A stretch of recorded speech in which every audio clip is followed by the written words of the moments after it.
Dear friends, in the anti-regime protests in January this year, people were chanting, "Down with dictators, be it the Shah or the supreme leader." It could seem odd for outsiders to see Iranians bringing back today from the ashes of history the name of the Shah, simultaneously with the name of the leader of today's dictatorship. Surprisingly, more than a historical parallel, they are referring to an ongoing alliance. In the history of Iran, these two political factions, monarchists and theocrats, have always been helping each other against democratic forces.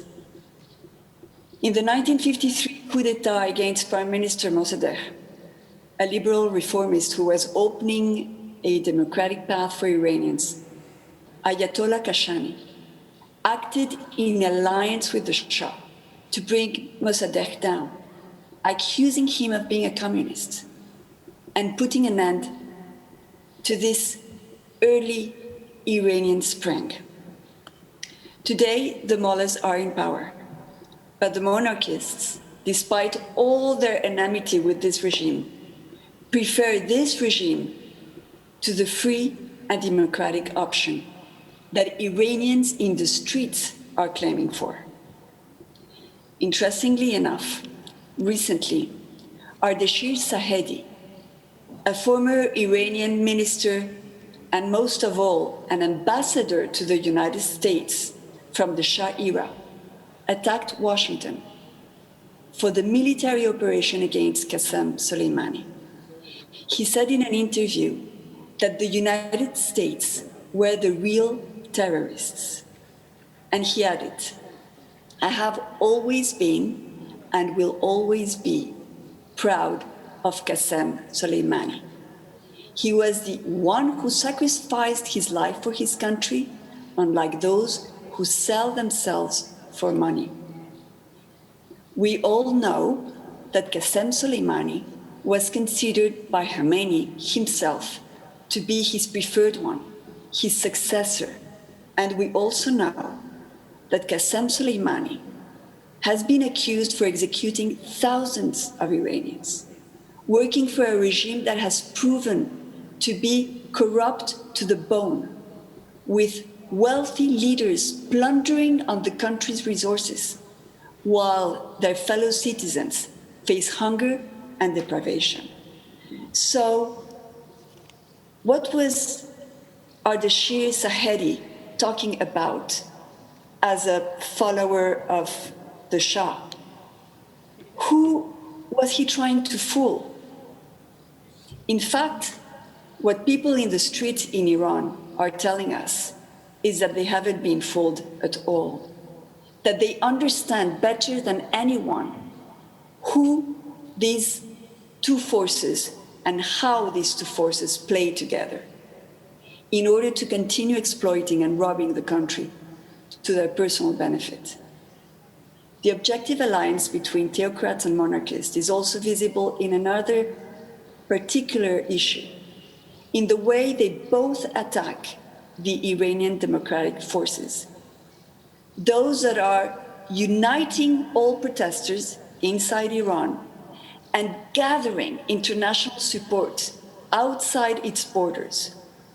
Those are, for both of them, the real enemy, namely the NCRI and especially the MEK have been their common target because they can see how people in Iran are recognizing their leadership as a unifying, organized force to defeat the regime and open finally the way to democracy.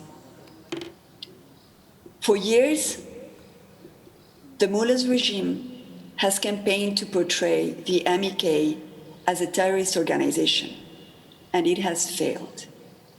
They all have failed.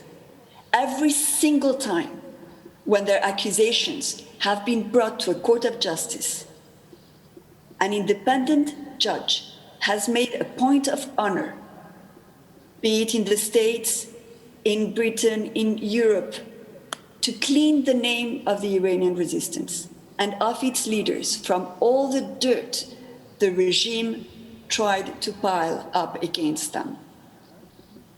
Today, they want to divide protesters inside Iran and within the resistance with the weird allegation that the MEK people in Ashraf are prisoners of their leaders, unable to make their own decisions.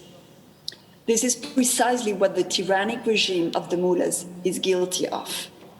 The regime holds Iranian population as its prisoners, trying to brainwash them with lies and threats, and even using the name of God to do evil. That is the reason for millions of Iranians to be protesting as we speak inside Iran and abroad. It's a well-known strategy to accuse your accusers of what you're guilty of, turning tables, putting the blame on the other.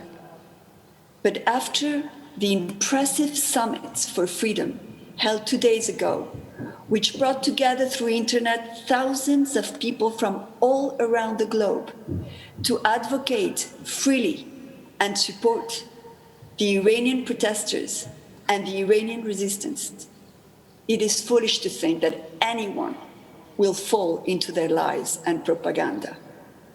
Iranians know better than that. The members of the MEK are women and men who have suffered torture, both in the Shah's prisons and in the mullah's prisons.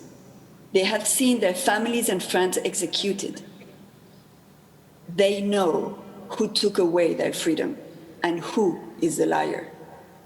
They have stayed together, living together in Iraq, in Paris, in Tirana, or wherever it might be, fighting together because they know that they are the spearhead of the Iranian warriors for freedom.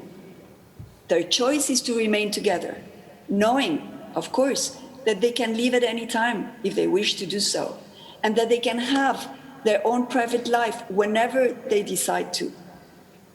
You see, being an Ashrafian is not a second best choice in life.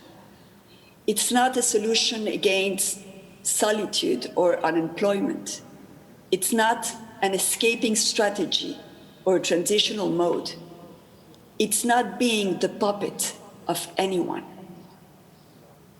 What the regime doesn't understand is that a woman, Miriam Rajavi, is the leader of this resistance. A woman that has suffered and sacrificed as much or more than any of its members. A woman that cannot be bought or intimidated or even silenced because she is the voice of millions. She is the hope of millions. She's not the torturer, but the victim. She's not the prison guard, but the key to freedom. She is not a despot like her enemies, but a justice fighter. Her strength is her lack of personal ambition. She lives for the people. She does not impose herself. She does not manipulate. She is carried by the people, all the millions of Iranians, victims of the clerical regime. Being, like her, an Ashrafian is, I think, the closest we can imagine today to being an apocalyptic warrior. It's a stuff for heroes. It's the destiny chosen by women and men who don't give up. It's the transformer's option of the dreamer becoming the winner. Iran knows. They know where the truth is standing and who is flying its banner. And even though I have not been called in my personal life to sacrifice as much as Ashrafis have for Iran, I declare myself proudly to be an Ashrafian because I have chosen, as you have, to struggle against oppression, lies, and death, and to abide in every way to freedom, truth, and life.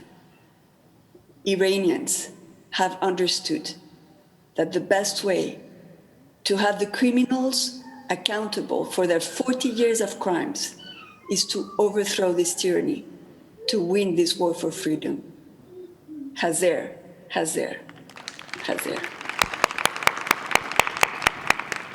Merci beaucoup, chère Ingrid. Dans chaque moment, vous êtes aux côtés de notre mouvement, aux côtés de mes sœurs et frères. Merci beaucoup. Merci.